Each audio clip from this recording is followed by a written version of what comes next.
from the Richmond Times-Dispatch from the year 1977.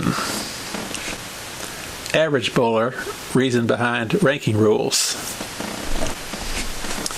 A duckpin bowler called the other day to ask why there is such a big difference between the city ranking requirements of the local duckpin association and those of its 10-pin counterparts. The caller was bewildered by what he considered the extremely low 10-pin requirements.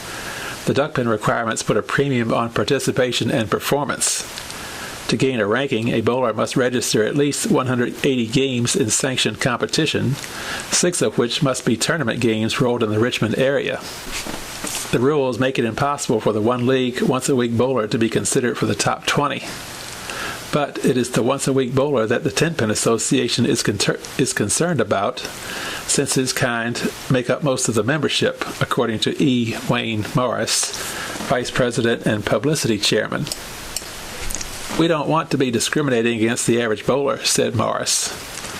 That kind of concern runs through the Greater Richmond Bowling Association and the American Bowling Congress, the governing body for 10-pins in the United States. Awards or other recognition are provided for almost every accomplishment short of knocking the pins down with a cannon.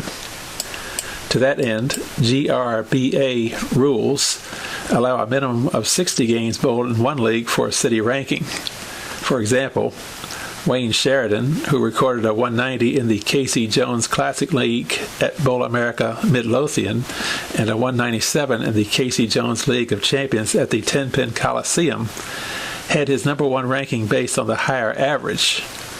Duckpin rules require a composite average of all league bowling. Obviously, the 10-pin requirements don't provide a ranking based on a bowler's actual overall performance, but a composite average would give the one-league bowler an unfair edge since there wouldn't be a lower average to pull his total performance down. Nevertheless, the 10-pin rules have not produced any absurd rankings, with obviously less talented bowlers sneaking into the top 20. 4 of the top 5 rankings this past season were taken by members of the Casey Jones League, considered by many the top scratch league in the city. And one advantage to the 10-pin rules is that they prevent an obviously good bowler from being left out of the rankings. For example, James Buchanan, the number 2 ranked bowler in the city, could only bowl in one league this past season because of work and other commitments, but he was able to register his 60 games in the Eastern Church League at Bowl America. Eastern. Buchanan, who has a sanctioned 300 game and is a member of the 700 Club, will compete in the Casey Jones League for the 1977-78 season.